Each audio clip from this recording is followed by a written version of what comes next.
Behind me here is Henry Ferris's church, where he spent his last year of ministry, St. Etchen's, Killucan.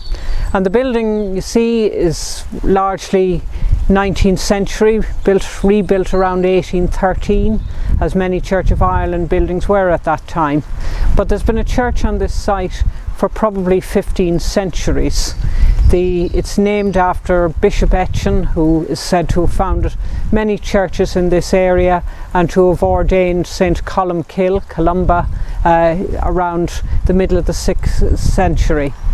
And it later became a parish church when the Normans came here, and was part of the territory of a very significant Norman family called the Darcys, and they held power around here until the 18th century.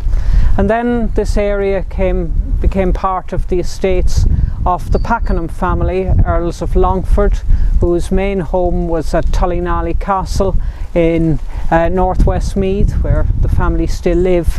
And there are about 13 members of the Pakenham family buried in the vaults of the church here. The most famous being General Edward, or Ned Pakenham, who served in the British Army in the wars against Napoleon in Spain and Portugal, and was killed at the Battle of New Orleans in the American-British War of 1813-15. A really quite pointless death, because in fact a treaty ending the war had been signed just before the battle took place, and his remains were brought back to Ireland encased in a barrel of rum and laid to rest in the vaults with others of his family. Another family with connections to here are the Vandeleurs, and they would be related to the Vandeleurs in County Clare. And possibly the most famous of the Vandeleurs in modern times was Brigadier Joe Vandeleur, who served in the Second World War and who was played by Michael Caine in the film A Bridge Too Far in the 1970s. And in the grounds here, around here in the 19th century, not very long after Henry Ferris's death, the then rector here, a noted antiquarian called William Faulkner, discovered a large number of bones and also weapons, the remnants of a battle which had taken place nearly 1,000 years ago.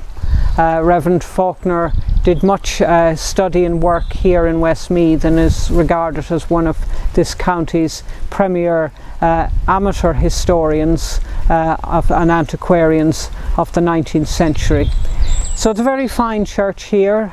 In more recent years it was also used to film scenes from the film version of William Trevor's novel Fools of Fortune that was done back in the 1980s, and the church celebrated its bicentenary in its present form in 2013. It contains a very beautiful lectern of eagle's wings donated by the Vandeleur family. And since the 80s the parish has been connected to Mullingar Church of Ireland, Church of All Saints, as part of what is now known as the Mullingar Union of Parishes. Killucan is a very historic village with origins going back at least 800 years to Norman times, and in fact there's also a very fine ring fort near here going back to the Iron Age about 2,000 years ago. It's actually two villages, Killucan and Rathwire, and the Rathwire preserves its own distinctive identity.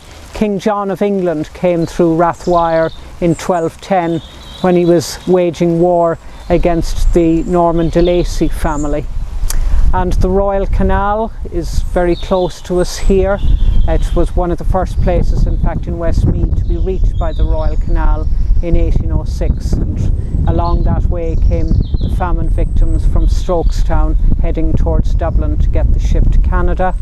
And this was also where the first railway station was created in Westmeath in June 1847, when the Midland Great Western Railway reached Killucan just as the famine victims were coming through, just after Henry Ferris had arrived here. He may possibly have come here by one of the first trains to serve this area.